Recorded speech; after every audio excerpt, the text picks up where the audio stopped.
as a rule happen because of your surroundings or not happen. Okay, great. Thank you. All right, Jessica. Let's do Jessica, Michelle, Lauren, and Marilyn.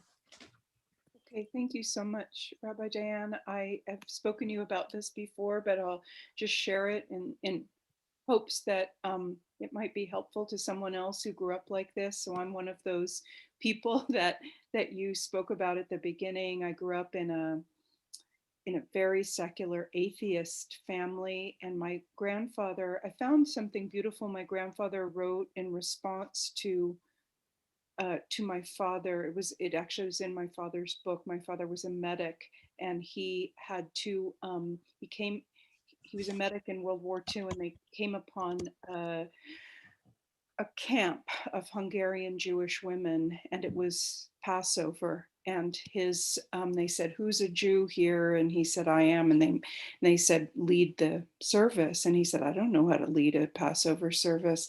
And then he wrote home about it. And my grandfather said to him, "Look, I put down the Torah. I was going to be a rabbi. I put down the Torah to pick up arms. You couldn't hold the Torah and also fight against the pogroms," as my grandparents were from Russia.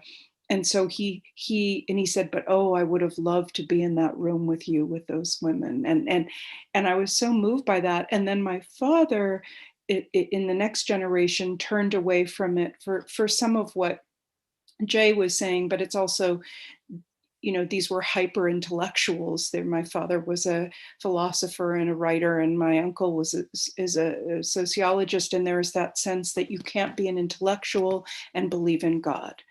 It's like God, to pray and to go to shul is a betrayal of reason. So I really struggle with that still. Yeah. I mean, I don't struggle in myself, but I struggle with their voices in my head. Yeah. That religion is somehow betrayal of reason. Like that's still there for you. No, it's not in my heart, because I've been a seeker all my adult life, even from a teenager, in Buddhism and Judaism. But I hear my father's voice frequently saying, "What are you doing?" And in fact, my cousins are here in town, and I wanted to be here with you, and I couldn't tell them why. And these are all Jewish people, but I couldn't say why I couldn't see them tonight. Wow. Yeah, it's interesting because with my extended family, my becoming rabbi is considered so weird. So I'm kind of like the black sheep in I have this like extended Latin, Sephardic, Mizrahi family. And it's just so strange that people don't know how to name it and deal with it for different reasons than yours. Thank you, Jessica. It strikes me that in so many communities, like people have done what they needed to survive. And then I grew up like with a father who grew up during the Depression, and he needed to work to survive. And then I felt like I needed the spiritual life in order to survive. Every family, every like generation needs something else to survive. But the truth is that I didn't have to worry for my, physical survival. My father did. Michelle. Well, as someone that came to Judaism later in life as an adult, just the sheer volume of knowledge that is considered like the Jewish canon is so intimidating. And for me, I have this perfectionist streak. So this feeling of, well, if you're not going to learn the whole Talmud, then like, why even bother trying? It's just, I've failed before I've begun. So I'm still going through this process of just being able to say, if you learn this much, like that's really valuable, and to not have a sort of look at what I don't know, like look at just the spiritual practice of learning is inherently valuable, and it's not about achieving a certain destination of knowledge. Yeah, that's so powerful, Michelle. And I have to say that my experience is no matter how much you learn, you still feel that way, right? Because I'm here, in upstate New York at a farm with a bunch of rabbis, and some of them know so much more than me. Oh my God. It's like, I can't even open my mouth, and it's like, right. It's like, do you feel entitled to be exactly where you are on like the spiritual religious path. And we're going to look at Rabbi Akiva, and that's addressed, that sort of question about, just learning little by little and being where you are is addressed. Okay, Marilyn, and then Lauren. Okay, I'm going to take Marilyn, Lauren, Anna, or Anna. Is it Anna or Anna? I'm sorry. Okay. And then we're going to dive into some text. Let her know that you want to. Well, I got my hand up, but Oh, actually you do. Okay, Sure. I'll try to, whoops. Okay, I'll try to be quite, I have a lot to say about it, but I'll try not to say too much about it. Just really quickly, I grew up in Winnipeg at the time that Zalman lived in Winnipeg. Wow. So like I got at a very young age, a beautiful exposure to what renewal Judaism could be. And I've lost touch with it at certain times in my life, but I've always come back to it again. And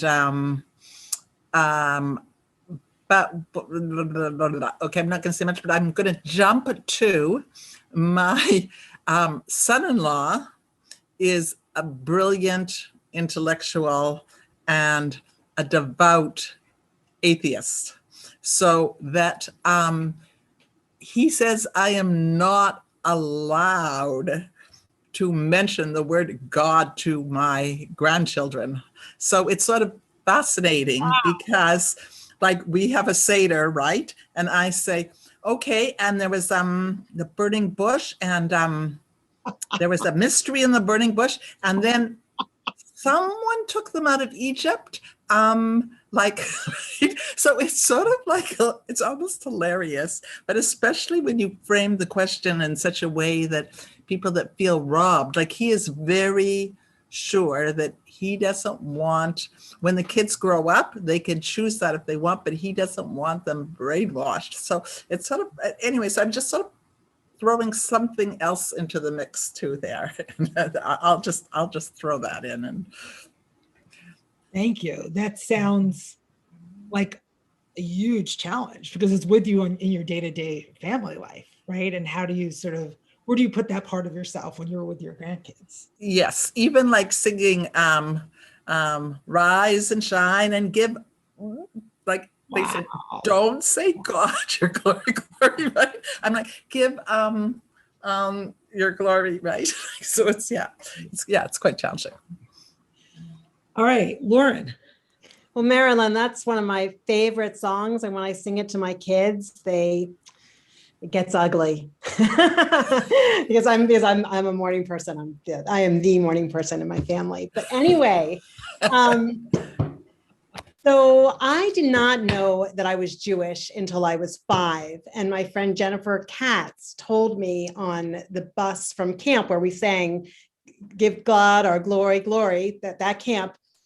She told me that she was Jewish, and I went home and I asked my parents. I told my parents that I met Jennifer Katz and that she was this thing called Jewish, and they said, "Well, you are too."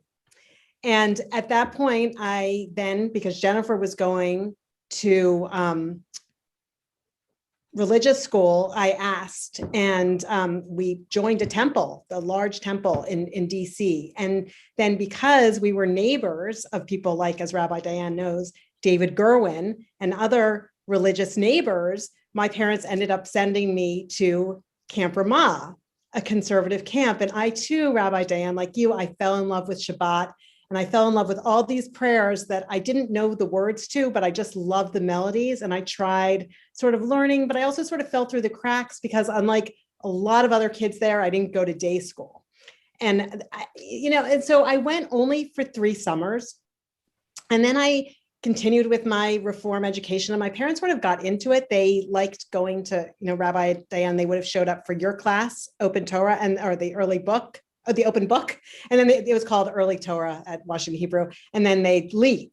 And that's, and so at some point, I just got away from it. I went through confirmation, got away from it. And it wasn't until I was in Japan and my Japanese friends looked at what I was eating and they said, "Wait, you said you're Jewish, but what's all that stuff and on your plate?" And I'd say that like you, Michelle, it was initially the obstacle of, oh gosh, how I speak Japanese and I don't understand anything that's going on in the synagogue here. And it was very upsetting to me. And so that moment for me took place in my early 20s. And I'm very grateful to the rabbi who was in Tokyo at that time, who really took me under his wing. And, and then I'd say at this point in my life, like, it's just myself as the obstacle. I mean, I could continue to blame, say, my family, but I mean, I feel so privileged to be part of the Romumu community. I did happen to marry someone who comes from a very different upbringing, who is very open and sharing everything that he knows, and wants to teach me and learn. And at times I'm more receptive and sometimes I'm not. And, I just feel that we've been in various places in terms of our religiousness. And we're maybe in some ways now I say I'm, how do I call myself? I mean, I say like we're engaged reform almost, going back to my reform roots in some ways, but, I feel so blessed. I feel just incredibly blessed to be in this place right now and with all of you. Thank you, Lauren. Wow, all these amazing and complicated journeys. Okay, Anna or Anna, you'll tell me what's your name. Hello. As some of you know me, that I am from Mexico City, and I'm a Jew by choice also, like Michelle, for example. And I wanted to share that my pathway began when I was a girl. I was born in a Catholic family, not very religious, but I had a Catholic education. I had my first communion. And when I was a teenager, I stepped aside from religion, and more during college, I studied a scientific career. I worked in immunology, so I forgot about religion for many years. And in my late 30s, 40s, I began to ask myself again about spirituality. And I found Kabbalah. And finally, I got to Romumu, and I thought, I want to be there. I want to join them. I feel completely, I have a great identification with Jewish religion. And so I'm in this conversion process. And just as Michelle said, how do I know that I know enough to say that I'm Jewish? So I think if I feel Jewish, I think I am. And it's a never ending learning process anyway. Okay, great. Thank you so much. Okay, I don't know your first name, but Berlin, and then we're going to go to the text. I'm listening. I'm just putting the light on in this room.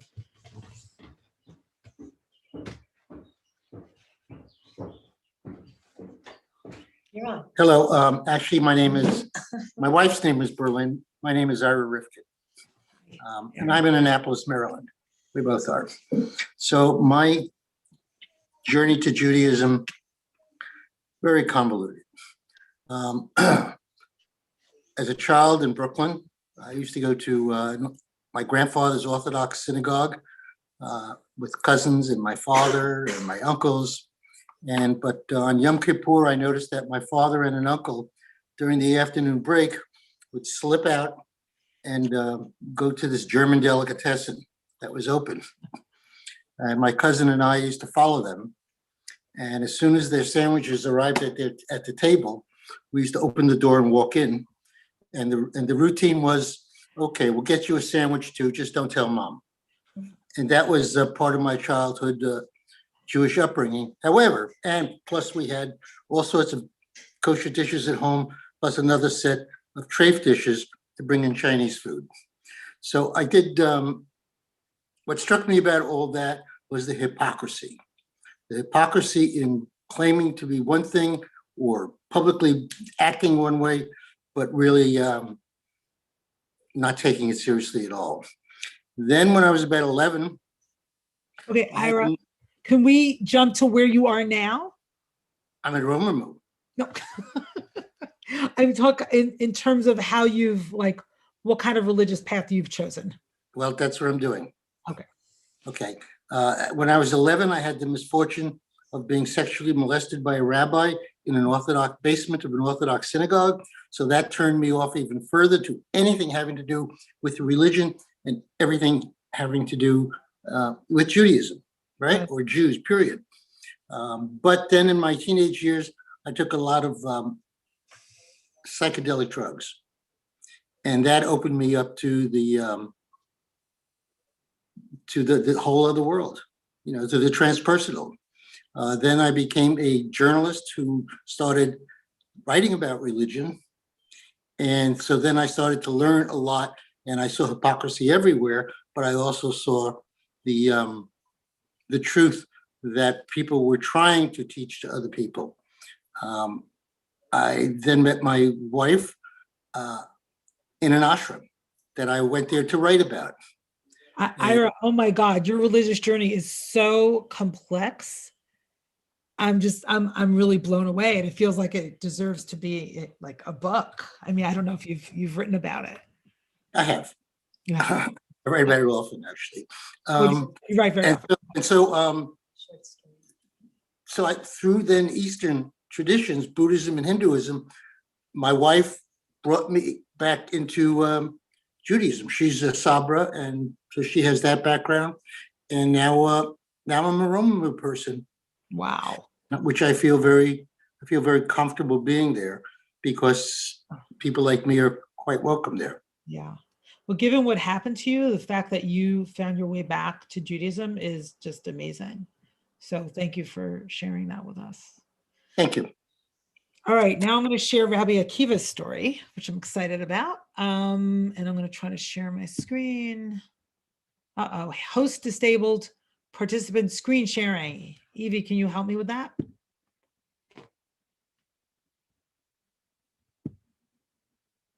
Yep. You should be able to do it now. If not, I can do it. Thank you so much. Oh, I got there you go. Okay. Okay. Here we go. You know, I'm going to start with something I didn't think I would start with. I was going to do Rabbi Akiva's love story, which we still might get to, but I want to start with something else since a number of you have referred to this. It's from Avot de Rabbi Natan, and Pirkei Avot, the wisdom of the fathers, is loosely a part of the Mishnah, and it's sort of a collection of aphorisms and wisdom, and it's a book I love. And Avot de Rabbi Natan is kind of the rabbinic commentary on Pirkei Avot, on the wisdom of the fathers. Okay, let's start. Let's see. Okay, when a Torah scholar enters a city, do not say, I don't need him, let's say, or her. Instead, go to him or her.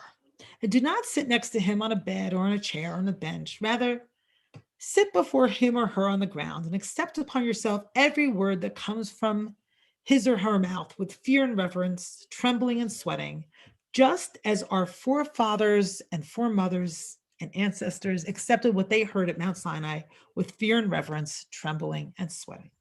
The reason I started with this is because it's Shavuot, and we are said to stand at Sinai tonight.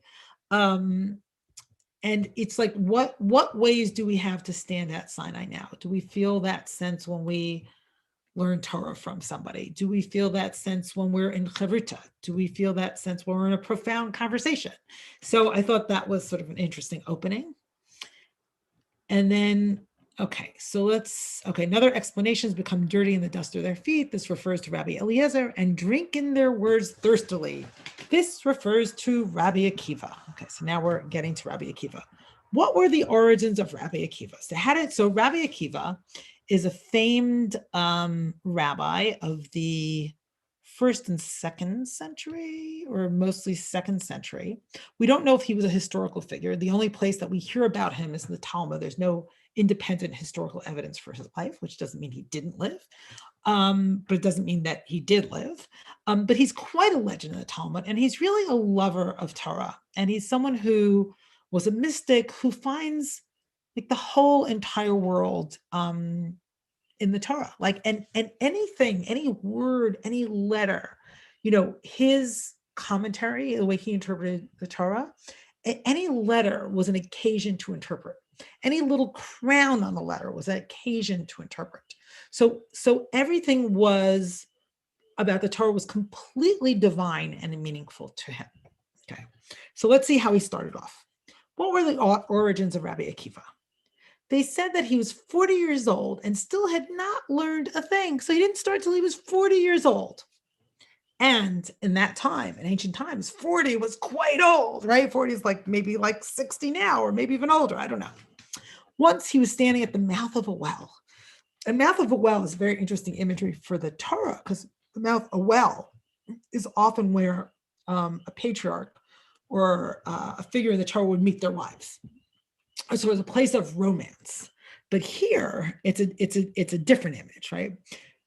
Once he was standing at the mouth of a well, and he said, "Who carved a hole in the stone?" And they said to him, "It is from the water, which constantly falls on it day after day."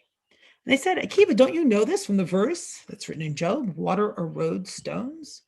So, of course, they have to give a proof text here, right? From the Torah. And Rabbi Akiva immediately applied this all the more so to himself. He said, if something soft can carve something hard, then all the more so the words of Torah, which are like steel, can engrave themselves on my heart, which is but flesh and blood.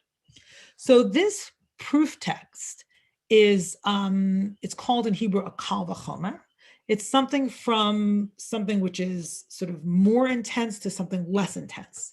So if water can carve out stone, then Torah, which is like steel, can of course carve out something from flesh and blood.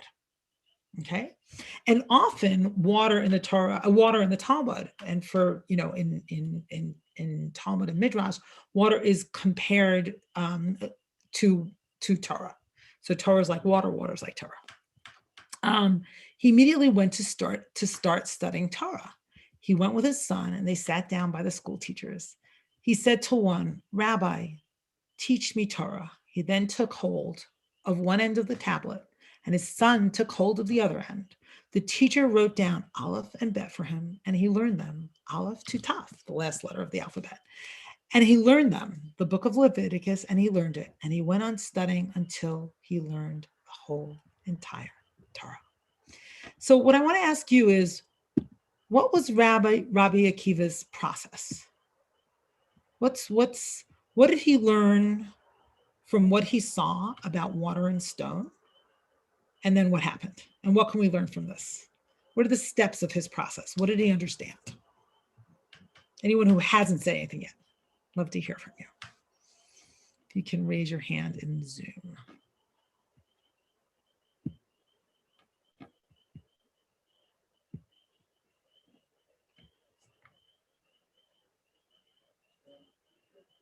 So the first thing he saw, no hands?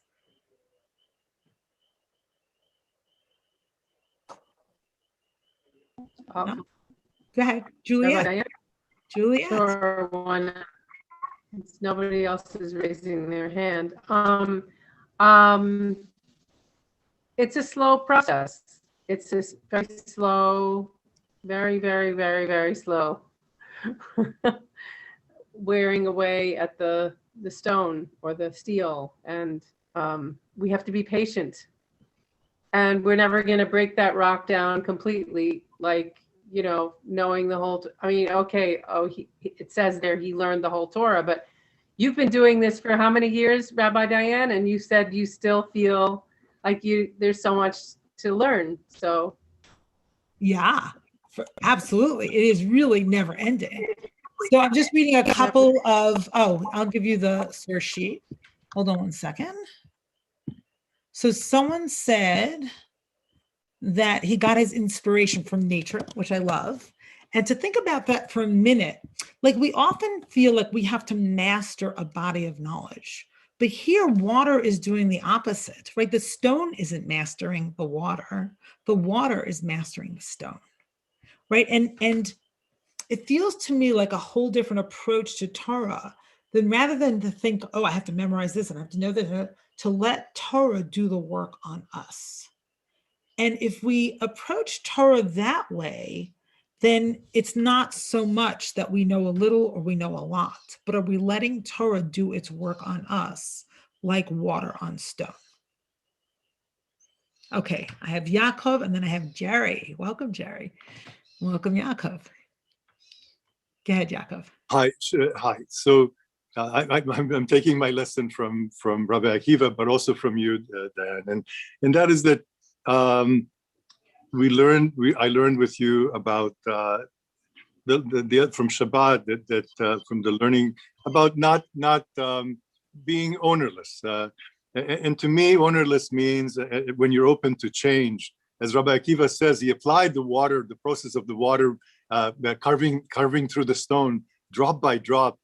To me, is that he is the rock. Because that was the analogy from Cohler-Esses, that somehow the Torah can also change him in that same his heart.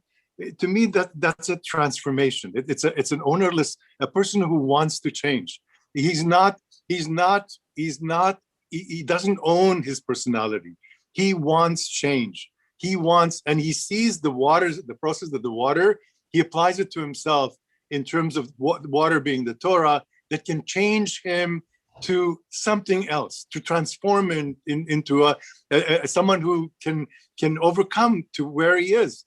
He's open to that change. He doesn't say, this is who I am, I'm a shepherd, I'm not changed, but he sees in the well with the water and Torah and the process of that change in him. And that's the way we need to kind of see our own transformation, that what we learn, we apply and we take it in, and that becomes our personality, as it were, the new us, we die to the old, and it's a fearful process, but it's a wonderful process of stepping into a process of transformation, almost Yes. like stepping into a river, right? Yeah, and absolutely. that's very different. And the people who said like, oh my God, I'll never know enough, I totally connect to that. And yet I feel like Rabbi Akiva is presenting a very different model, right? It's a model of just letting it work on you. So it doesn't matter where you are in the process, just let it work on you. It does say, to be fair, that he learned the whole Torah ultimately. On one leg, absolutely, and drop by drop. Drop by drop. So it changed because it added to him. He could feel the transformation with each drop. We feel something changing. So he was learning. He learned the whole Torah. That is the Torah on one leg. I mean, the whole story of knowing something. Even if you know so little, you know so much already, and you're already what you're going to become, because you already are in that process of change. You already are. You own it. I mean, ownerless. You own something that's ownerless, but still, you're there. It becomes you, even though at the very beginning of that process, that one drop. So it's having the courage to claim it as yours, right? And that paradox of owning it and yet not owning it, or deciding to belong to it. So that's also an interesting move. Okay, so we have Jerry Caddison.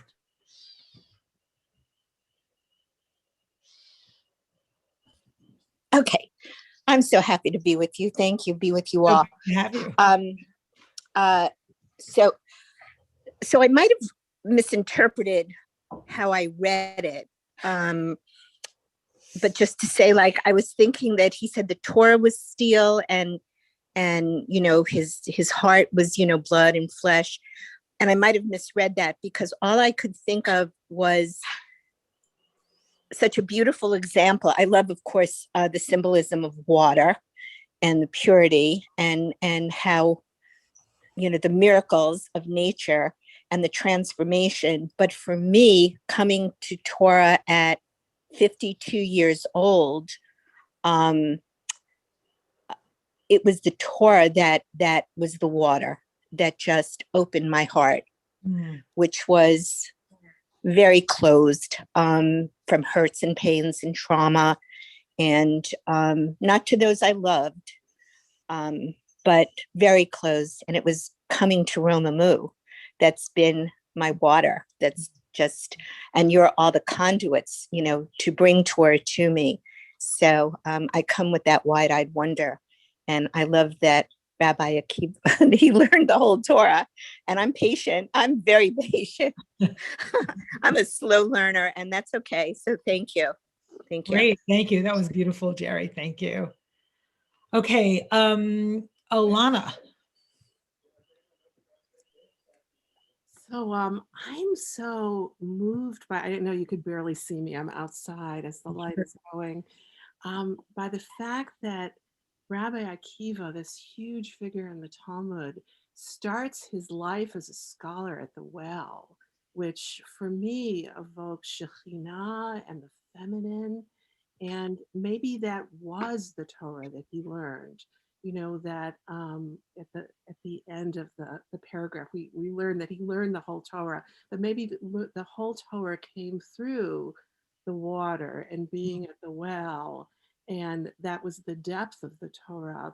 But so here's the man known as a scholar, and he comes to Torah first through this profoundly receptive mode of receiving at the place of, that's so often linked to the divine feminine. Beautiful. And you could say, actually, with Rabbi Akiva especially, that he had a romance with the Torah, that he was in love with the Torah. Absolutely. He's a romantic figure. And if we, God willing, we'll take a few minutes to look at his own romance. Thank you, Alana. I love that. Okay. Jay, Lauren, quick comments so we can do some more text. To me, his process begins with humility. Yeah. Say more about that. Well, I am but flesh and blood. Right? Yeah. And it's the humility towards what he could learn that I think is the start of the process. Yeah, I agree. And I think even when we feel ignorant, we're still thinking about ourselves. And that humility perhaps requires something else, to focus on the process or on the water as opposed to who we are in the process. I think that's very difficult, but it's perhaps a way forward. Okay, Lauren.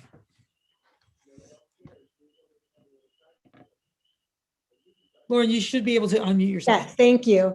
So I see Rabbi Akiva's process here as being so cerebral, so heady. And I sort of see all of us falling maybe into that trap as well. The Torah is, I believe that so much more than just this textual learning. It's the doing. I mean, I know for me, what is so empowering to me is the food, the blessings that we say before we eat. Kashrut, I want to call that out because I talked about sort of, the stuff that I was eating. And, for me, it's that shift that I feel Jewish when I eat. It's a reminder in my body. It's interesting. Like several times a day. Yeah, no, I think what you're saying is really important, that it's a whole life experience. Rabbi Akiva is presented very much as a mystic in love with the letters of the Torah. So I think that's why, Aleph, Bet, they're so crucial for him. But of course, it's a whole life experience. And I'm so glad you named that. Okay, Ronnie.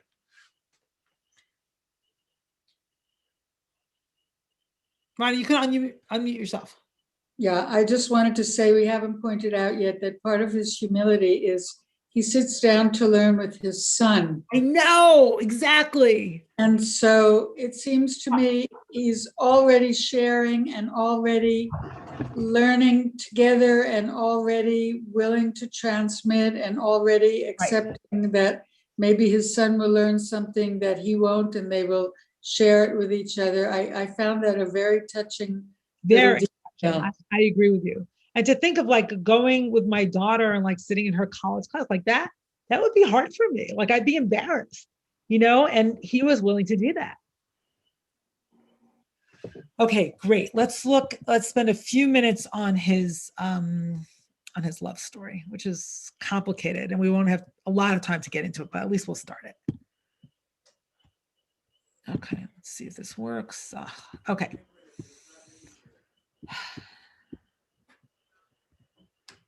Okay, we're going to skip the Mishnah. Okay, so Rabbi Akiva was a shepherd of Ben Kalba Savua. So Rabbi Akiva is an interesting name because it has the same letters, although mixed up, as Yaakov Avinu, Jacob, our forefather. And he worked as a shepherd for this guy, Kalba Savua, which means satisfied dog. So that's really interesting. One of the wealthy residents of Jerusalem. The daughter of Ben Kalba Savua, so her name is Rachel, which is really interesting because Jacob was married to Rachel, right, in the Torah, saw that he was humble and refined. But really the words are humble, sanua, which can also mean hidden, and ma'ale, sort of like superior. She said to him, if I betroth myself to you, will you go to the study hall to learn Torah? So she wants this shepherd, right? This humble shepherd, who she sees potential in him, and she wants him to learn Torah. And on that basis, she will marry him. He said to her, yes.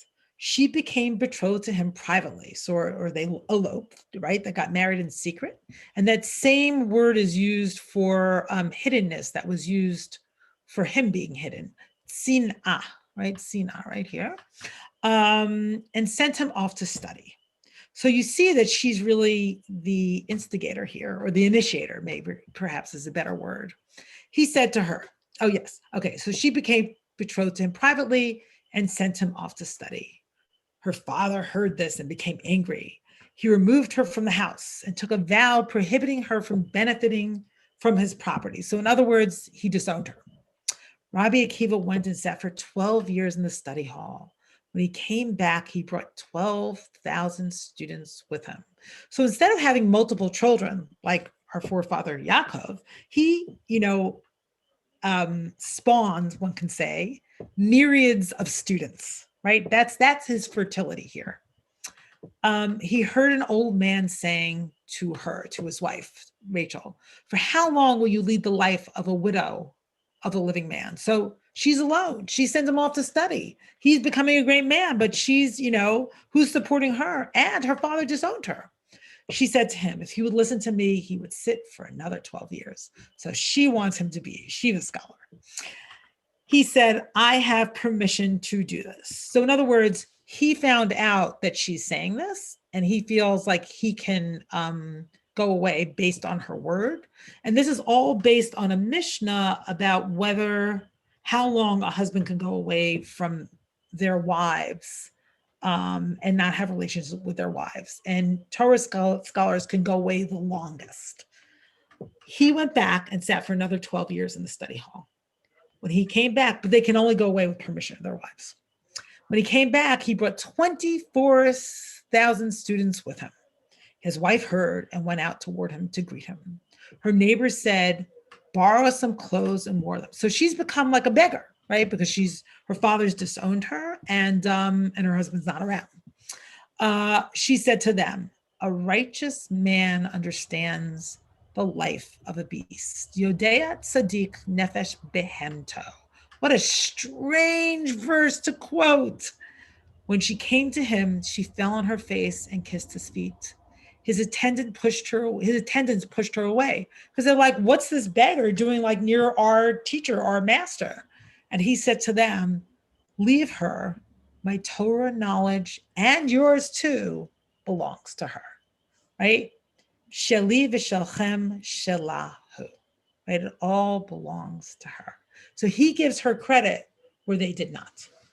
So let me get a few comments or a few reactions to this very interesting story about how Rabbi Akiva, and there are different stories of Rabbi Akiva, right? About, you saw a different origin story a minute ago, and this is in a different tractate of the Talmud. Okay, Marilyn, did you want to say something? Oh, just a quick question, because putting those two stories together, it's almost like she said to him, go and study. Yeah. And he thinks, well, I can't study, I'm an ignorant shepherd. And then it's her initiation that then he understands, well, wait a minute, if a water can do this to a rock, then Torah can enter me. It's almost like that's the missing part of the story. Anyways, I was just wondering if there's... You're putting two stories together. Let's leave them separate for now. And let's say what the text says, which is he wanted to marry her. So he went off and studied. right? That's all we have from this text. We Oh, don't for have sure. But I just sort of wondered how that other story fit in, because It it's sort doesn't. of, okay, because to me now it makes more sense, Yeah. because she asks him to go study, but he's like, I'm an ignorant shepherd, how can I do it? But then his process is, wait a minute, I can do it. The water, if the water can do this to the rock, then I can go and study. And then he tells her, yes, I will go. So that's how I'm. Marilyn, you can integrate the two stories, but for now, I want Yes, okay, okay. Anyways, that's fine. Okay, no other comment, though. But you're right. Yes. Okay, Juliet. Oh wait, first let me go to Joanna and Jake because I haven't heard from them yet. And then to Juliet. Joanna and Jake in England, yes. I was just thinking it's so interesting you're saying that there's a sort of Jacob and Rachel element to their names, because there's also maybe this parallel with Jacob going off to labor and having to labor for Rachel's hand, that like, you know, he's been sent to the study hall, but then in this it sort of doesn't feel like he's only studying because he's waiting to marry her. Like when she says, oh, he can go for another 12 years, he's like, oh great, like she doesn't care, you know, I'm going to stay out another 12, which it is also sort of interesting that maybe she's not kind of said this directly to him. You are left a little wondering how happy she really is waiting 24 years. So almost maybe there's like a parallel and an inversion of like who's laboring for who's suffering. Yes, it's a parallel and an inversion. So does he become more interested in Torah study than he is in her? Mm-hmm. Right, where Jacob is completely focused on Rachel, but it's hard to tell what Akiva is focused on. Yeah. Right, it's like, oh, okay, I have permission to go, I'll go. But now he seems more interested in Torah study, or at least equally interested. But then he recognizes her value, despite the fact that she's become like this poor woman, despite the fact that I assume she's dressed in rags, despite the fact that his, you know, the people around him don't see his value, he sees it. Right? He credits everything to her ultimately. Okay, Juliet and then Beth.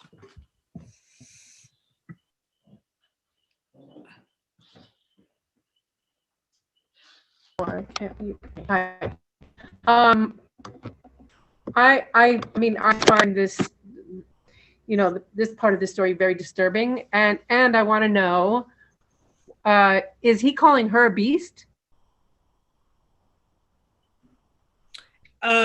He seems to be, yes. Somehow his animal.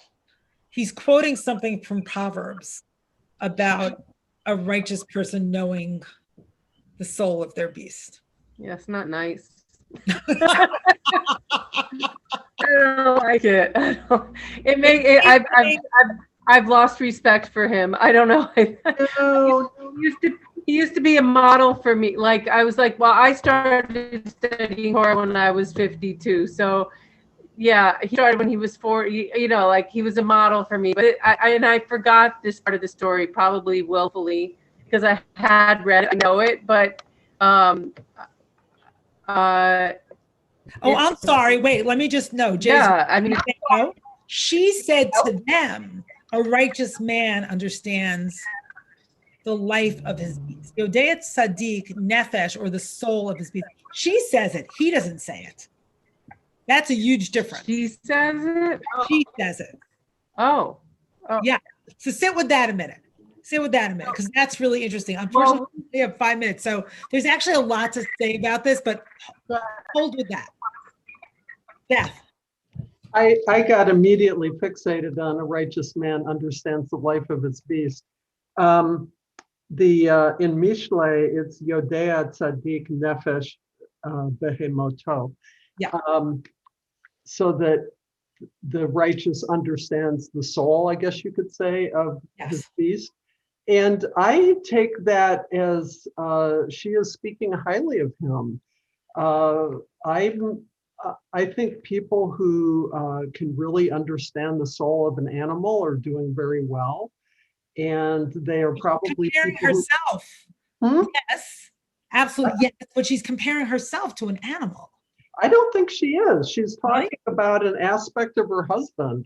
She's not referring to herself at all here. She's just talking about him and one of his attributes. That's interesting because I understand it's contextually in terms of the story. So that's interesting because what's it doing right there? Because I mean, he's not dealing with animals at that moment. He's dealing with her. I don't know what it's doing there, but I view it as she is saying something very positive about him. Uh-huh. And he's a shepherd, right? And Moshe was a shepherd and Jacob was a shepherd, right? As well as, I mean, other important characters in the Torah. So yes, connecting to and understanding animals. And we see that especially with Rebecca, right? She not only offers water to Abraham's servant, but also to his animals. And that's pivotal. Okay, Yaakov, and then unfortunately we have to wrap up for tonight. Go ahead.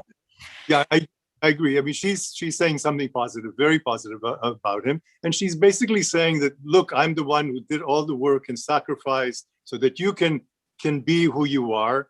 And he comes back exactly saying what she just said, saying really she's the one